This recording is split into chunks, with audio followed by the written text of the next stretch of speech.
Yes, thinking theologically. I love writing these sermons because I not only enjoy thinking about how our theology shapes our lives, but I'm also forced to think about what I personally believe, why I believe that, and how do I then communicate that to you all. I feel like last week's sermon about the relevancy of Scripture, it was a little bit more informative, so I'm hoping this sermon today can be a little bit more tangible for us all. The question that we're covering this week is, when did Jesus take time for himself? Which is a wonderful question because Jesus seemed like he was constantly on the move, right? The Gospels tell us story after story of Jesus healing people, preaching, teaching. They tell us that crowds followed him everywhere he went. Do you ever wonder if Jesus was an introvert and at the end of the day he was just like, oh man, I just need a second to myself. I got these disciples. I called these disciples. Could you guys just please leave me alone? I need to recharge. In my plight to answer this question of when did Jesus take time for himself, I've split my answer into two sermons. So today we're going to be looking at the topic of prayer. And next week we're going to examine the Sabbath and how important taking a Sabbath is for our lives. But yeah, when did Jesus take time for himself? Great question.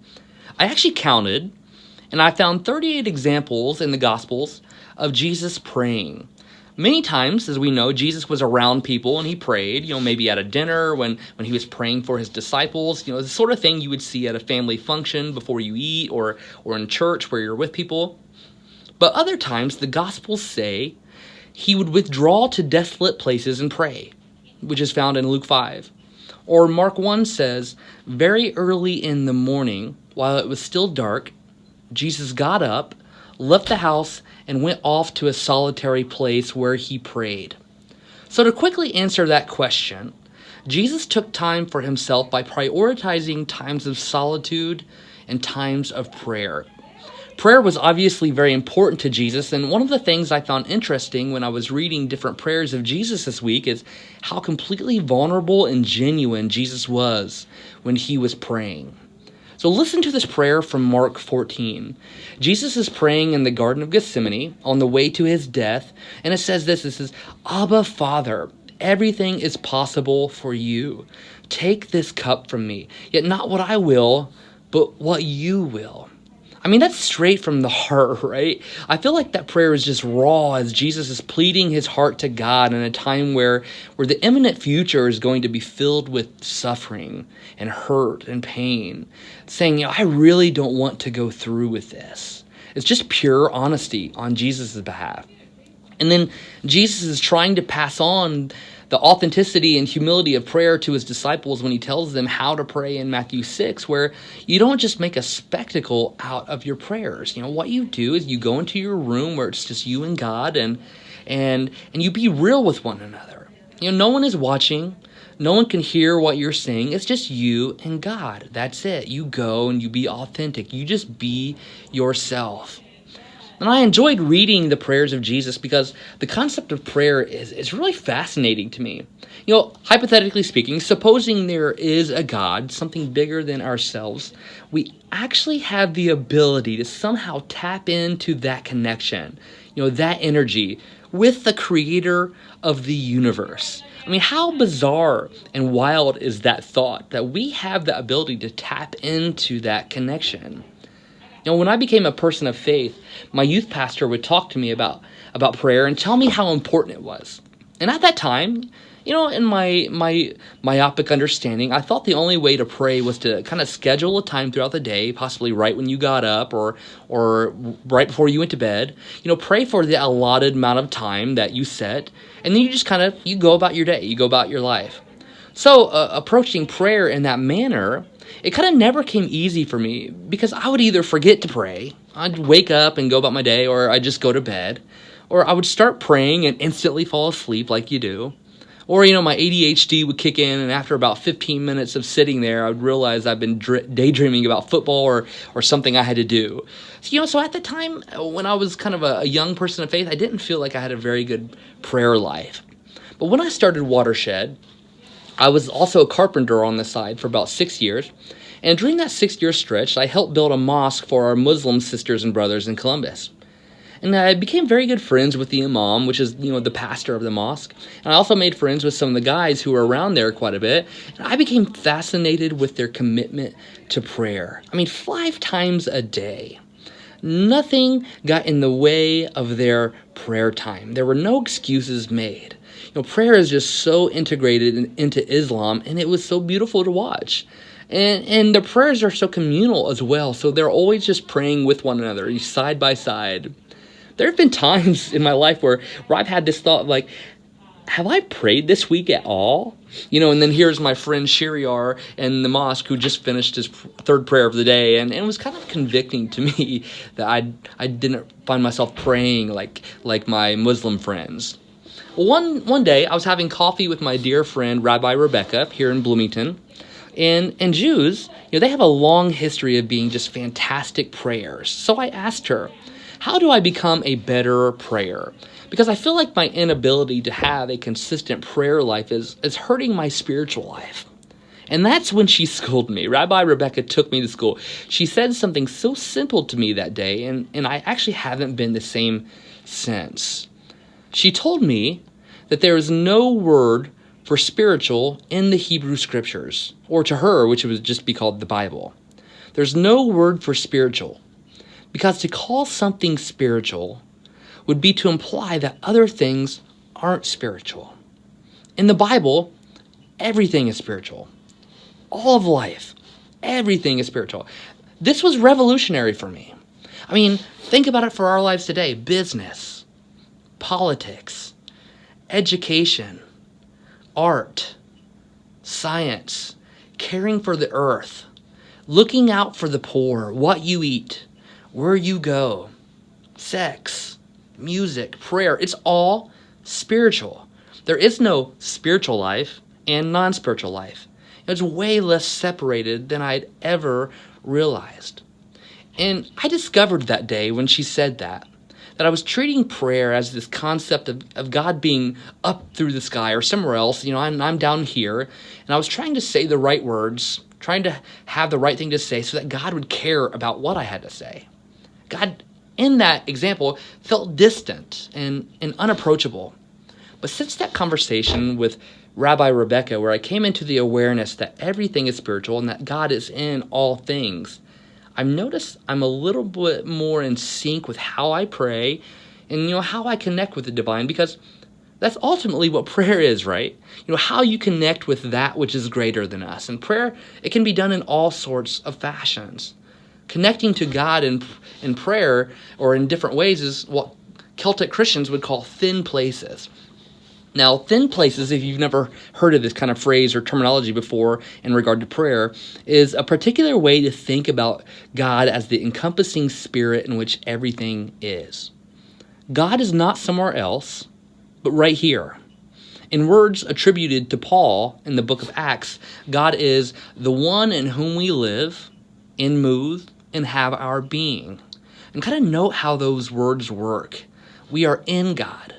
We live in God. We move and have our being in God. It's a way of describing how God is a non-material layer of reality all around us, right here, as well as more than right here. And an easy way to describe these thin places is where heaven and earth seem to be only thinly separated. Kind of where heaven and earth meet.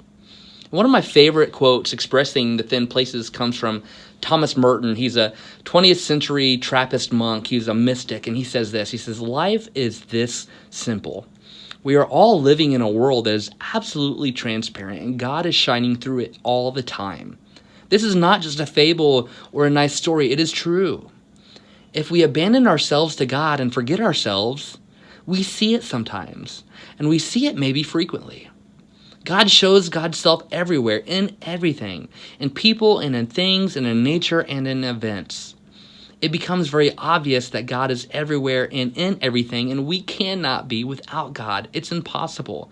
The only thing is that we don't see it." Yeah, Merton's correct, right? But occasionally we do see it. we occasionally experience God shining through everything. Thin places are places where these two levels of reality meet or intersect. The thin places are places where the veil momentarily lifts from our eyes and we behold God and experience the one in whom we live. For me, prayer is it's kind of being aware of all those thin places in life and making an effort to exist within them. Because the effort must come from us, right? God's presence is already here fully and in all things, and there's nothing that we can do to bring God's presence more here than it already is. But we can become more aware of that presence and how infinitely sacred that gift of presence is. But it takes work. It's a discipline. Prayer is the discipline of practicing thin places.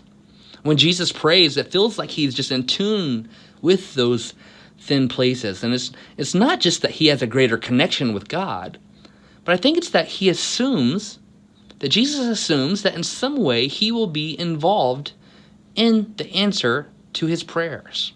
And I think that's key for us. Jesus' assumption is that there is some role for him to play in this creative, ongoing work of God in the world. Have you ever heard anyone say, God just didn't give me an answer to my prayer? Well, maybe it wasn't that God didn't answer. Maybe it's that you were the answer to that prayer. Don't ask God to feed someone who is hungry if you have plenty of food, right?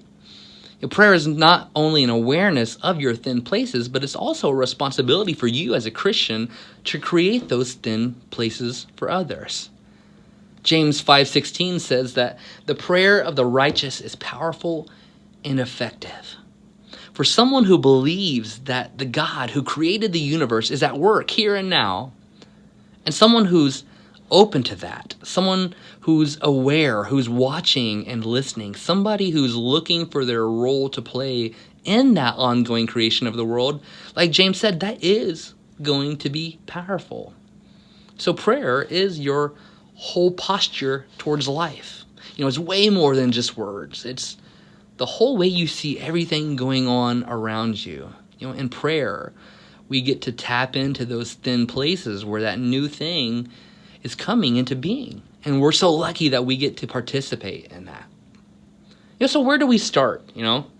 Like thin places, it sounds great. Prayer sounds great. How do we get creative and learn how to practice thin places for ourselves, as well as how do we create thin places for others? I've begun years ago taking steps to assist me in finding these thin places and practicing them. And I think the first step is it all begins with discerning your thin place. What is that place for you? Is it an actual location, like your garden or backyard? Is it when you're hiking? Is it when you're with your friends? Or where do you find the most joy in life? Is it when you're participating in one of your favorite hobbies? Is it when you're sitting around a bar laughing with your friends over a drink? Why? Why do you feel like those things are thin places for you? Discover what that is. For me, I think one of the places that I discovered my first thin place is kind of the pulpit or preaching.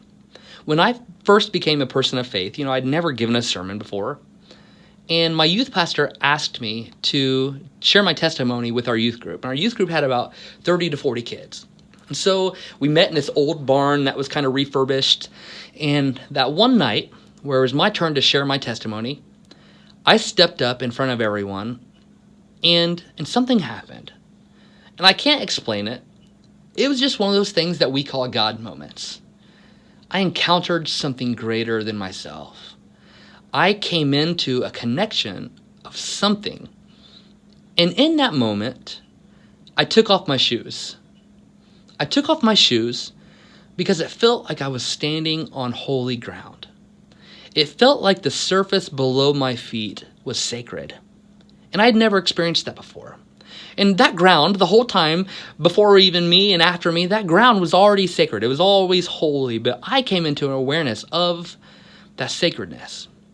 So maybe you've noticed me preaching or being up on stage with my bare feet. I don't wear socks or shoes. I preach barefoot because I've continued this practice. Because every time I get up here, every time I preach, I'm standing on a holy ground. And like Moses before God, while the bush was burning, Moses came into a realization that he too was standing on holy ground. And so this is a sacred place for me. This is a thin place. This is a place where every time I get up here and I preach, I encounter God. So I take off my shoes. I'm barefoot because this is a thin place. This is where heaven and earth meets for me. Now, I think a second step I've taken to visit thin places, or a second step that I've taken to kind of discover thin places, is to visit those places regularly and participate in them. You know what we do? We go to that place often. We make it a priority to go to that thin place. You know, when you're in that place, you go and you just exist, and maybe you practice gratitude. You offer thanks to God for the joy you feel when you're able to experience that thin place. Meister Eckhart, he's a 13th century German mystic, he says, if the only prayer you ever pray your entire life is thank you, that will be enough. Be thankful. But when you're in that place, also practice awareness. When you're in that place, try to become aware of your breathing, of all the noises around you, of the feelings you are experiencing.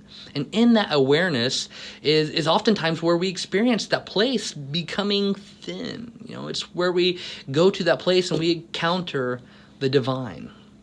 6 years ago, I was in the midst of the hardest, most arduous time of my life. I was going through a divorce. And I was trying everything in my power to connect with God. God felt extremely distant. I was living in Columbus at the time, and in about 30 minutes outside of the city, there's a state park that I would frequent. It's just gorgeous. It became a sacred place to me. That park became a thin place. Now, I love squirrels. I love them. They give me so much joy. I just watch them and I laugh. Now, when I would go to this park, I would sit in this wooded area, and one day I was wondering why I hadn't seen more squirrels. It was kind of disappointing to me. I was sitting on this bench, and it felt like all of a sudden, I began noticing squirrels everywhere. What I quickly realized is that the squirrels were there the whole time. I was just unaware of their presence. You know, my mind was on so many other things. It was as if I couldn't even see them. Practicing awareness helps us tune in to God's ever-present presence. I sat on that park bench and I began noticing. There's something about working on being able to see that connects you with something deeper. And I think the last step to practice for our thin places is to work on creating thin places for others. Jesus breaks down the law in one command. He says, love God and love your neighbor. And I feel like those two things are so intertwined that you can't do one without the other. You know, part of how we love God is by being the presence of God to others, by serving them, listening to them, being there when we can assist in meeting any needs. If we love God by loving our neighbor, then it is necessary that we as followers of Jesus create thin places where others are able to enter into the presence of God. Now, these are just 3 things that have helped me in my approach to prayer. And I hope they help you as well. Maybe you have another approach, which is fantastic. But my prayer for you, my prayer for us, is that you'll discover your thin places, that you will encounter that which is sacred and encounter that sacredness often. And the infectious joy and the love of that experience will overflow out of you into the lives of others. So may you discover your thin places. May you visit those things often. May prayer for you become a thin place. May prayer for you, encountering God and all of the different thin places where heaven is meeting earth, become so infectious. May that love and joy overflow out of you into others so that others can experience those thin places in their lives as well. Amen.